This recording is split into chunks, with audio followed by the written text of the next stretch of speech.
I'm here with the Running with Bosco boys. I got Grant, G Money Bailey. I got my boy on the beat. His name is Stevie. Behind the mic, we have RDR. His name is Rafa. He is from Herndon. And my name is Reed. I was recording that. That was beautiful. Well, we can see how that Clearly, I sounds can't rap. Stop being prideful. Welcome to Running with Bosco. recording? It's already recording.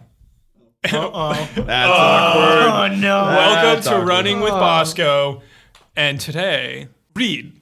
Well, no, actually, let's start with Steven. Oh, okay. Steven, we're playing a game. And then, teens, you can follow along too. What is your top note on your notes app? I have a to-do list of things to do on my next day off of work. Okay, you have to read it. Okay. I'm going to close my bank account. I'm going to sell my car. Whoa, what? I'm going to. This is ambitious. We honestly do not know what are on these lists. Right. We did not talk about this ahead of time. So this is. I need to figure out how to get a phone plan. Okay, yeah, this is a lot of big boys. Bro, this is like Figure a out year's worth. trunk. I don't know what that I know. means. This would I take- wrote something. I don't Figure know. out Figure out trunk. trunk. What Okay, is that? I hope you figure that out. I don't know what that means. Steven, what's in your trunk? Apparently, I don't know. Well, I'm selling the car, Guys, so. I haven't heard from Rafa in a few days. Uh-oh. What's in the Oh, trunk? no. If I remember what that means, I'll let you know. Well, okay. And then next one. Reed, what's I have two. okay? I have Top note. my top note is gift ideas for Caroline. Oh, that's sweet. Okay. Well, My you don't wanna second one spoil is that. my examination of You punch. can choose which one you want to read. I'm Would gonna you like to read your keep my examination sins. of I'm gonna punch? keep my sins safe. So in my gift idea, so we do a family white elephant. One of my ideas is a mini chocolate fountain. Oh, that's. I think that delightful. would kill. Yeah.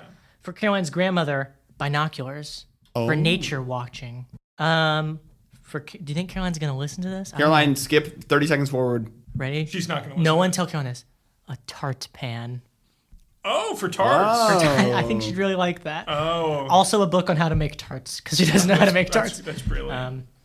A neck pillow. One of the things that my dad likes to give my mom are things that benefit him in the end. Oh, classic. Like a He's tart like, hey, pan. honey, I got us 2 tickets to a concert.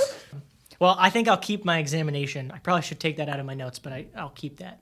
My top 2 notes are titled ideas, business idea. Well, there's a subtitle for products and services, and then my second one is bank info. So Bank info. All right, let's kids, take a vote: bank info or ideas. kids, get your pens I out. want ideas. What's your vote? I want bank info. Oh, Rafa? no. Tiebreaker. Bank info. Also, What? Well, maybe share Bank some info. business ideas. Maybe share some Wells business Fargo. ideas. no, Checking no. routing Cut, number. Rafa, cut. Cue Actually, the no, music. keep Cue the going, music. keep Cue the going. music. Cue the music. Routing number. Okay. Business ideas. I'll skip the. These are famous. Luxury bee services.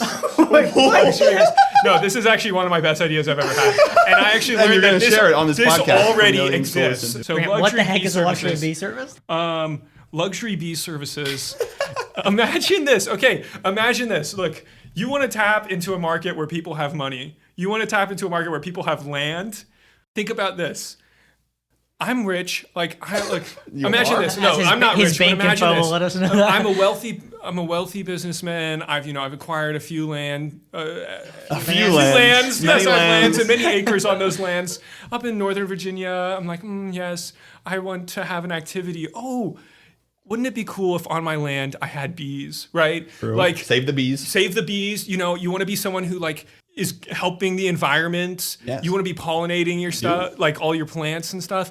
Think about this. You're rich, you don't have time for this, right? You have to be riding horses. I don't have right? time You got to for be this. sitting on boards and stuff. You don't have time. So I am your luxury bee serviceman. What do you call those guys? Who are the people who- Beekeeper. You're my Beekeepers. beekeeper. there's Do you a come name. in a tuxedo? It's like apiary or something. Yeah. So I would Fact come. check. I would set up all the hives on your land. I would manage them for you. And look, I'd bring an extra suit so you and your son can go out and look at the bees. You and Colby can go look at and the guess bees. this. I'm Not going to do looking this at any- at the end of the year. I'm going to put on an event. I'm going to put branding on your honey, like it's from your flowers, right? This is flowers. no honey tastes like your honey. It's because it's from your land. And we're going to put on an event and we'll invite your friends over. There'll be charcuterie, wine, honey from your land. And then that's where I'm going to get all these other contacts, right? And I'm going to be asking other people like, oh, are you interested in luxury bee services? How much is this going to cost me? A lot. You're not going to be able to afford it. Oh, no. You're closing your bank account. Right, yeah. Well, I just got a job, so maybe I can afford it eventually. Oh, okay. Whoa, okay. I'm about to get my first paycheck on Friday. That's exciting. A while. Okay. That's true, Steven. I don't think the teens have had a chance to really meet you. What do you... Who are you? Who are you? How did you get Anyone here? play Skyrim? Wait, that's like so funny. Okay, yeah, they're like, who are you? And then you got to customize your character, and then you make this like ugly looking elf thing. Anyway, who are you? Okay, Okay, Steven, when did Talk you to get me. here? I got here in May of 2025 Why? Why did you come here? to marry somebody very beautiful. Her name is Kathleen. Woo! Applause. Let's go, Yo! Kathleen. Yes. Yeah, that's the only reason I moved to Whoville. Although I do like it very much here. It's great. I love it. That's fantastic. And what do you do during your time? I am a project engineer for a construction company. So I build UVA buildings right now, actually. I'm working on the Alumni Hall.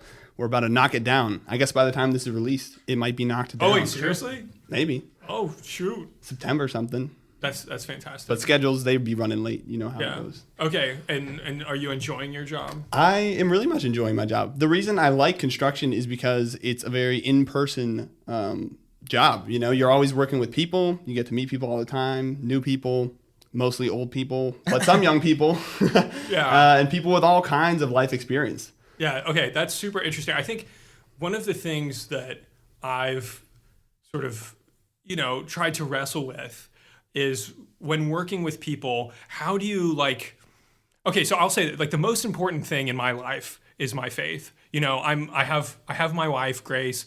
Mm-hmm. We're building a family. I love, my parents, all this stuff, but the most important thing in my life is my faith. But it can be a really difficult thing to broach with coworkers or when I was in school with fellow students who clearly have way different backgrounds, way different perspectives. Sometimes they maybe have a background where they're open to talking about faith, and sometimes they might have a background where they've been hurt by someone who's Catholic or Christian. Sure. Anyway, so how do you approach that? In your job or in your experience, how do you talk about the faith with just people around you? That's a great question. And I was a little nervous coming into this job because, I've only been a student for my entire memory. And, but working in the workplace is not that much different than my experience has been in college and in high school, talking to people with completely different faith backgrounds. Even in my first 2 days of work, I met 3 people who are fallen away Catholics. They grew up Catholic and, now they're not. But it came up pretty quickly because they said, "What'd you do this summer?" I said, I got married and I met the Pope. So they knew off the bat, their instant response is, "Oh, I'm Catholic too." Or at least I grew up Catholic. And I'm like, "Oh, okay." So you kind of just have to take them where they're at. You need to start at ground zero and not overwhelm them. I'm not going to lead with, "Oh, that's so cool. I go to daily mass every day and I pray and, you should come to church with me." And, that might scare them away. So I know I got these people for quite a while as long as we're working together. And so it's all about playing the long game and just starting by building that relationship. So most of my conversations with these people, I was 95% listening, just listening to what they have to say. And they might have said some heretical things about the church and things that I didn't quite agree with, but I didn't have to push back right then. I know I'll have opportunities in the future. Yeah, I think one key thing that I notice in what you're sharing is actually it's just sharing about yourself. Mm-hmm. So you mentioned that this came up because they're like, what have you been doing? You're like, well, I got married and I met the Pope. That's just sharing about your life. Yeah. And so there are, people ask what do you do over the weekend? Well, I went to mass. True. Right? Or I went to Life Teen. I did something, and just sharing about your life and seeing, hey, does this open up a conversation? It doesn't need to be something that's existential. It doesn't need to be opening up a debate. It's just sharing about something that you care about, and something that's integral to your life, and going with it. And like you're saying, some people are going to have differing opinions, but it's about the conversation. Yeah. Exactly. Yeah, and I think as you pointed out, we can all we can all think about people in our lives who have made a really big impact, and a lot of that impact just comes from living and getting to know them, not necessarily conversations that are apologetic or faith-based or driven to get someone to convert, right? But the way that we live our lives should be attractive. People should see Grant and Stephen living their lives and think, there's something beautiful about their lives that I want. I want to get to know them better and see why is it that they're living in this beautiful, wonderful way. True. And people will notice. And the Lord will give you those opportunities. The Holy Spirit's going to open up those avenues for conversation, and he'll tell you what to say in those moments. That's fantastic. Yeah. Okay. So we're gonna wrap up. Any news? Before we get to news, No news. I was gonna share three. I was gonna share. Yeah, we don't do any cuts here. We do it live. Wrong. We're gonna do Fresh from the studio. In fact, no planning whatsoever. fresh from the studio. We're gonna do. I want to talk a little bit about three helpful ways to think about your witness when you do reach a point where it's helpful to talk more directly about your faith, right? And I'll break it into three simple buckets. The three buckets are before your encounter with Christ, your encounter with Christ, and then after, right? So when you're sharing with someone about your faith or your witness, your testimony, it's helpful to begin with who you were before you had some sort of profound encounter with Jesus. And by profound, I don't necessarily mean loud or big, but I mean a moment that touched you deeply. Right? It's not. I met someone recently who had a Marian apparition, or I met someone who knew someone who had. That's crazy. That's not me. My faith conversion was a series of small moments over time that were still profound. Right? So before I was Catholic, but not really invested or living my faith. Then I had these profound moments of people investing in me. And the third part is, what did they do, and how do I live now? How do I live after the encounter? How is my life different because of the encounter? Right? And you don't want to talk about open wounds.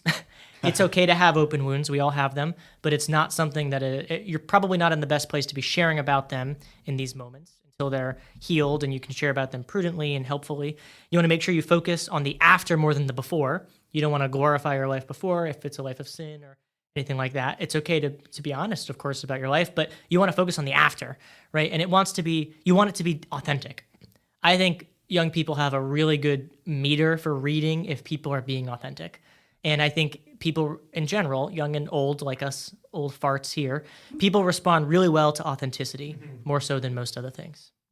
That's right. And one important thing when you're talking about the after is to be realistic. You know, you don't need to say, oh, my life is perfect now, I don't sin, and every day is just a wonderful day. You can be real, like Reed is saying. Authenticity is the key. Amen. Amen. Grant, what do we got in the news? Got news. News. Get ready. The episode is coming. The famed episode. The famed episode. It's going. Are we supposed to talk about this? Are we? It's the Australian Jewel Beetle. Oh, Get no. ready. No. The Australian Jew Bill. Oh, Rafa, cut the no. mic. Cut it. Down here with the running with Bosco boys. I got Grant, G, Money, Bailey. I got my boy on the beat. His name is Stevie. Behind the mic, we have RDR. His name is Rafa. He is from Herndon. And my name is Reed.